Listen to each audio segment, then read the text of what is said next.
अंकित साहब, उन्होंने बताया कि हम लोग एक पता लगाए हैं जगन्नाथपुर मौसीबाड़ी के पास एक स्कूल है, प्राइवेट स्कूल, जो देश साहब एक हम लोग के तपस्वी कहिए, सन्यासी कहिए, समाज सेवक कहिए, वो स्कूल को संचालित कर रहे हैं। उनसे मिल के आए हैं, चलिए आपको भी मैं मिलाता हूँ। बड़ी खुशी हुआ, मैं भी आए, बड़ा मिले तो भी देखे हम, बहुत अच्छा लगा। इनसे मिलकर ही बहुत मैं प्रेरित हुआ, बहुत ये हुआ, बहुत अच्छा लगा, खुशी हुआ। तो मैं अब ये देखना चाहता, बताना चाहता हूँ कि बच्चों से हम लोग आते हैं, बड़े लोग कुछ बताना चाहते हैं, सिखाना चाहते हैं, कुछ ये प्रेरणा स्रोत बनना चाहते हैं। लेकिन मुझे यहाँ लगा कि बच्चे लोग ही कितना अच्छा हम लोगों के लिए, समाज के लिए प्रेरणा स्रोत है। अभी दो तीन परिस्थिति यहाँ देखने को मिला। उस 2-3 परिस्थितियों में ही कितना बड़ा संदेश, कितना बड़ा मैसेज समाज के लिए, देश के लिए, हमारे लिए इन्होंने प्रस्तुत किया। 2-3 प्रस्तुति में जो वो मूर्ति वाला प्रस्तुति था, कितना सुंदर। लोग अपने अपने धर्म संप्रदाय के लिए मारामारी कर रहे हैं, सद्भावना सामाजिक जो है सो तार हो रही है, उससे किसी को कुछ मिलना नहीं है। उसको देख करके जो राष्ट्रीयता का संदेश उन्होंने दिया, कितना बहुत बेहतरीन आइटम, बहुत बेहतरीन संदेश उसमें छिपा हुआ। दूसरा जो आपके द्वारा वो वनों को, पर्यावरण को बचाने के लिए संदेश दिया गया, वो कितना महान संदेश है। कितना खेल खेल में ही, सांस्कृतिक कार्यक्रम के ही बहाने कितना बड़ा संदेश है देश के लिए, समाज के लिए, हमारे लिए, कि आप एक एक पौधा लगाइए, लोगों का जिंदगी बचाइए, प्रदूषण बचाइए, पर्यावरण बचाइए, सारा उस पेड़ से संबंधित है। एक एक प्रस्तुति में इतना बड़ा संदेश आपने दिया। दूसरा आपने दिया वो नगर निगम का स्वच्छता अभियान बना, वो भी बहुत बेहतरीन, और बड़े बड़े संदेश उसमें, उस प्रस्तुति में बच्चों ने सब समाज के सामने, हमारे सामने रखा। बहुत अच्छा लगा। लोग यहाँ हम लोग आए दिन देखते हैं समाज में बच्चों और हमारे भाई लोग कि समाज में जो गंदगी साफ करने वाला व्यक्ति होता है, वो आमतौर पर समाजी के दृष्टिकोण से, समाजी के हायरार्की में, श्रेणी में सबसे नीचे माना जाता है। गंदगी साफ करने वाला और गंदगी फैलाने वाला कुछ प्रस्ताव देते हुए अपने को गर्वान्वित महसूस करता है, उसको कुछ शर्म नहीं लगता है। जहाँ तहाँ थूकना, गुटखा पान का करके थूकना, कचरा फेंकना, गंदा फैलाना, वो बड़ी अपने आप को उसमें, अपने आप को मैं क्या गर्वान्वित महसूस करता है। लेकिन जो गंदगी साफ करता है और हमें हजारों तरह के बीमारियों से बचाता है, उसको सबसे नीचे दर्जा प्राप्त होता है। समाज सफाई कर्मी को उसका कितना बड़ा संदेश बच्चों ने दिया कि स्वच्छता कितना महान कार्य है, कितना उसका इम्पोर्टेंस है समाज में, और जो सफाई का कार्य करते हैं वो कितने महान लोग हैं, जिसको कि इस देश में सबसे छोटा और सबसे नीचा बनाकर रखा गया। तो ये सब संदेश हमको समझने का है, जिनसे हमसे प्रेरणा लेने का है। बच्चों को ये बहुत ही बड़ा संदेश हम लोग लेकर के जाएंगे आपके द्वारा यहाँ से, और बहुत अच्छा लगा। भविष्य में भी जब भी हम लोग कार्यक्रम कहीं भी करेंगे तो आपका हम लोग सहयोग लेंगे, देश आपका सहयोग लेंगे, सभी बच्चों का सहयोग लेंगे, और आगे हम लोग हमेशा जब भी जहाँ कार्यक्रम होगा मिलजुल करके करेंगे, और आपका साथ सहयोग लेंगे, देश आपका सहयोग लेंगे। बहुत बहुत बहुत बहुत धन्यवाद। और एक चीज मैं कहना चाहूंगा ढेर साहब को और स्कूल प्रबंधन को, हेड मिस्ट्रेस को, शिक्षकों को, कि बच्चों में राष्ट्र का निर्माण और राष्ट्रभक्ति की भावना सबसे प्रमुख होना चाहिए। साथ साथ वैज्ञानिक दृष्टिकोण पनपाने का, बीजारोपण करने का बच्चों में, क्योंकि इसका बहुत बड़ा कमी है कि बच्चे पढ़ लिख करके बहुत वकील, बैरिस्टर, डॉक्टर, इंजीनियर बन जाते हैं, बड़ी बड़ी मुकाम हासिल करते हैं, लेकिन उनके अंदर जो एक वैज्ञानिक दृष्टिकोण होना चाहिए, विकासशील दृष्टिकोण होना चाहिए, वो नहीं हो पाता है। बहुत प्रतिष्ठा हासिल कर लेते हैं, बड़ी बड़ी डिग्री हासिल कर लेते हैं, लेकिन वो पाखंड, अंधविश्वास, धर्मभीरुता, धार्मिक पाखंड, इससे हिंदू मुसलमान, धार्मिक कटुता, धार्मिक सांप्रदायिकता, इनसे वो उभर नहीं पाते हैं जिंदगी में बड़ा बड़ा मुकाम हासिल करने के बावजूद भी।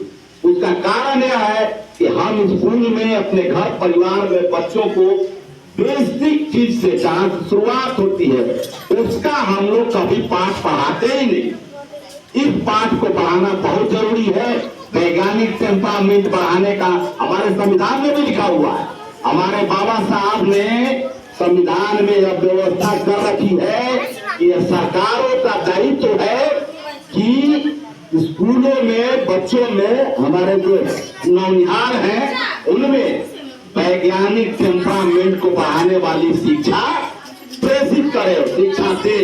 लेकिन इसका ख्याल हमारे देश की आजादी के बाद जो सरकारें गठित हुई कोई इस पे अमल नहीं किया, कोई ध्यान नहीं दिया। राजनीतिक लाभ के लिए धर्म और संप्रदाय और जात का हवा देते रहा और जो असल चीज था राष्ट्र निर्माण का जो तौलीफ था, जो असल दावा था वो पीछे छूट गया। तो ये मैं देश आपको और यहाँ के शिक्षकों को मैं अपनी तरफ से सलाह दूंगा, यह मेरा परामर्श है कि शिक्षा के दौरान और हमेशा वैज्ञानिक टेम्परामेंट, सामाजिक सद्भावना, धार्मिक कट्टरता से ऊंचा उठने की बात, सांप्रदायिक सद्भावना, इन सब विचारों को हमेशा बच्चों में बीजारोपण होने का संदेश देना चाहिए। कार्यक्रम भी प्रस्तुति हो तो उसमें इसी तरह का शामिल किया जाए कि उससे संदेश जाए ये जो संभावना और राज्य का विकास और ये वैज्ञानिक टेम्परामेंट का जो वृद्धि हो उसका संदेश जाए। इसका हम लोग देखे ये दुर्गा की प्रस्तुति और धार्मिक ये नाटक बहुत हुए, हजारों साल से हो रहे हैं, उससे देश का विकास कोई खास होने वाला नहीं है जब तक हम वैज्ञानिक दृष्टिकोण बच्चों में पैदा नहीं करेंगे, राष्ट्रीयता का राष्ट्रभक्ति का भावना नहीं पैदा करेंगे। ये बाकी चीजों पीछे रहेंगी, वो अपने घर के चीजें हैं जिनको जहां आस्था है वो अपना रखेंगे, लेकिन देश के लिए, विकास के लिए, मानव के विकास के लिए उसका वैज्ञानिक दृष्टिकोण का बढ़ावा देना अति आवश्यक है। मैं ये बच्चों को एक दो शब्द और बोलना चाहूंगा, बाकी अपनी बातें समाप्त करूंगा। ये आप लोग यहाँ बच्चे इधर देखिए ध्यान से, ये जो हमारा जो बैनर लगा हुआ है सावित्री बाई फुले कल्याण समिति, पढ़ रहे हैं आप लोग, देख रहे हैं ना? ये कितने बच्चे हैं सावित्री बाई फुले का नाम इनमें से कितने बच्चे जानते हैं? हाथ उठा के बताओ बेटा, सावित्री बाई फुले का नाम कौन लोग जानते हैं? तुम बेटा उठो तो, खड़ा हो जी, खड़ा हो जा। क्या नाम है सब? तुम्हारा क्या नाम है बेटा? तुम्हारा नाम? हाँ, तो सावित्री बाई फुले को जानती है तुम? कौन सी सावित्री बाई फुले? आजा इधर, आजा आजा बेटा, आजा। अब जो जानती है बेझिझक बताओ, कोई ये नहीं, जो जानती है सावित्री बाई फुले के बारे में बताओ, बताओ, बोलो। कुछ भी जानती है तो बताओ, सावित्री बाई फुले कौन थी, क्या है उनका योगदान समाज में, किस रूप में जानती है तुम? कुछ भी बोलो। सावित्री बाई फुले जानती है ना? क्या जानती है उनके बारे में? कौन पता है उनके बारे में? हटो ना। जानती हो ना? जानती हो ना? पापा क्या करते हैं? पापा घर बनाते हैं। अच्छा, अच्छा और बताओ तो कौन बोला कि हम जानते हैं? आओ कुछ भी बताओ सावित्री बाई फुले। आजा आजा आजा, वो सामान्य झिझक नहीं करें, जो भी जानती है इनके बारे में जरा सा कुछ भी बताओ, एक लाइन नहीं बताओ। चलिए नहीं जानते हो तो मैं बताता, चलिए आइए आप लोग आइए, ठीक है बेटा बेटा, आसान में बात है, जानती नाम सुनिए। तुम जानते हो बेटा सावित्री बाई फुले को? तो बताओ क्या जानते? देश की प्रथम शिक्षिका, लड़कियों में स्कूल, यस यस, यानी इस देश में, चलो बेटा मैं बताता हूँ, मैं बताता हूँ। हाँ ठीक है, बहुत अच्छा है, बहुत जानती है, आप बोल दो। शिक्षिका लड़की लोग का स्कूल खोली थी। और एक बार प्रथम शिक्षिका लड़की लोग का स्कूल बताता हूँ थोड़ा। सावित्री बाई फुले देश के आजादी के पहले 100 साल पहले, देश हम लोग का आजाद हुआ था किससे? ब्रिटिश सरकार से 1947। इतना तो मालूम है। अंग्रेज लोग चले गए, उससे भी पहले 1848, 100 साल पहले, देश की आजादी से 100 साल पहले ये सावित्री बाई फुले उस जमाने में, उसके बाद भी 100 साल तक इस देश में लड़कियों को पढ़ने का अधिकार नहीं था बेटा, महिलाओं को पढ़ने लिखने का अधिकार नहीं था इस देश में, और समाज में और कुछ वर्ग थे, कमजोर वर्ग, उनको पढ़ने का अधिकार नहीं था। महिलाओं और लड़कियों को भी पढ़ने का अधिकार नहीं। पहली बार 1848 में सावित्री बाई फुले और ज्योतिराव फुले, इनके पति थे ज्योतिराव फुले, ये दोनों ने मिल करके 1848 में लड़कियों के लिए देश में पहली बार स्कूल खोला। अपने खुद पहले पढ़ी लिखी महिला थी, इन्होंने पढ़ाया था, उनके पति जो थे ज्योतिराव फुले साहब, और उसके बाद पढ़ लिख करके महिलाओं के लिए सबसे पहला स्कूल से इस देश में खुली थी सावित्री बाई फुले। असल इस देश में विद्या का जोत जगाने वाली महिलाओं के लिए, बच्चों के लिए असली देवी, विद्या की देवी जिसको हम लोग अभी वंदना कर रहे थे, माता सरस्वती का, तो असली सरस्वती हम लोगों के लिए हकीकत में यही सावित्री बाई फुले जी थी। तो जान गए ना इतना। और किताब हम लोग लाएंगे, उसमें और बताएंगे, पढ़ाएंगे। तो ये सावित्री बाई फुले का कितना महान योगदान है इस देश में कि आज ही उनके दम पे यदि वो नहीं आती तो पता ना और कितना बरस लगता और आप लोग स्कूल पहुंच। तो असल देवी विद्या की है सावित्री बाई फुले।